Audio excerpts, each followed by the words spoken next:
एक बार एक बहुत बड़ा बिजनेसमैन एक छोटे गांव में जाता है। उसका प्लान होता है कि उस गांव में एक फैक्ट्री लगानी है। वो एक ऐसी जगह तक पहुंच जाता है जहां पर उसके सामने नदी होती है और उसके सामने गांव होता है। अब उसके पास में दो ऑप्शंस होते हैं। एक कि वो सड़क के रास्ते से घूम करके उस गांव तक पहुंचे, जिसमें करीब करीब 8 घंटे लगेंगे, क्योंकि डायरेक्ट कोई रास्ता नहीं है वहां तक पहुंचने का। दूसरा कि सिर्फ 20 मिनट में एक नाव में बैठ करके उस नदी को पार करके उस गांव तक पहुंच जाए। तो अपना टाइम बचाने के लिए उसने उस नाव में बैठने का डिसीजन लिया। वो नाव बहुत ही छोटी सी थी, जिसमें एक तरफ एक आदमी बैठा था जो कि नाव चला रहा था और दूसरी तरफ ये बिजनेसमैन बैठा हुआ था। तो नाव में बैठने की थोड़ी देर बाद उस बिजनेसमैन ने उस नाव वाले से पूछा, तुझे पता है तेरी नाव में कौन बैठा है? तो नाव वाले ने बड़े ही भोलेपन से कहा हाथ जोड़ करके, नहीं साहब मुझे नहीं पता आप कौन है। तो बिजनेसमैन बोला, अरे तू अखबार नहीं पढ़ता है क्या? हर दूसरे दिन मेरी फोटो आती है अखबार में। तो नाव वाला बोला, अरे साहब मुझे कहाँ पढ़ना लिखना आता है, मैं बहुत छोटा सा था जब मेरे पिताजी गुजर गए थे, तो अपने परिवार का ध्यान रखने के लिए मैं बचपन से ही काम में लग गया और तभी मेरा स्कूल छूट गया। ये सुन करके उस बिजनेसमैन ने उसका मजाक उड़ाते हुए उसको कहा, तुझे पढ़ना लिखना तक नहीं आता है, ऐसी जिंदगी का क्या फायदा? ये सुन करके उस नाव वाले को बुरा तो लगा, लेकिन उसने कुछ नहीं कहा।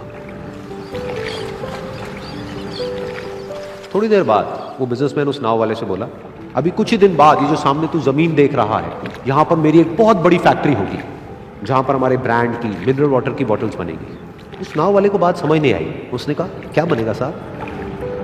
तो बिजनेसमैन थोड़ा सा इरिटेट होकर के बोला कि हमारे यहाँ पर पानी की बोतलें बनेंगी जो तेरे गांव में नहीं बिकेगी, लेकिन शहरों में बहुत बिकती है। अरे कभी तू शहर गया होगा तो तूने देखी होगी पानी की बोतलें रखी होती है दुकानों पर। फिर वो नाव वाला बोला, अरे साहब मुझे कैसे पता होगा, मैं तो कभी इस गाँव से बाहर गया ही नहीं। फिर वो बिजनेसमैन उसके ऊपर हंसते हुए बोला, तू कभी इस गांव से बाहर तक नहीं गया, तुझे पता ही नहीं कि शहर क्या होता है? अरे ऐसी जिंदगी का क्या फायदा? उसकी ये बात सुन करके उस नाव वाले को सच में लगने लगा कि मेरी जिंदगी शायद किसी काम की नहीं है। अपनी सोच की वजह से उसका नाव से ध्यान हटा और तभी नाव की टक्कर हो गई एक बड़े से पत्थर से, जिसकी वजह से नाव में पानी भरने लगा और नाव डूबने लगी। उस जगह पर पानी बहुत ही गहरा था और किनारा दूर था।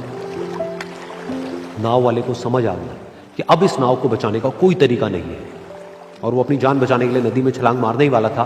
तभी उसने उस बिजनेसमैन से पूछा, साहब आपको तैरना तो आता है ना? तो बिजनेसमैन घबरा करके बोला, ऐसा क्यों पूछ रहे हो, मुझे तैरना नहीं आता है।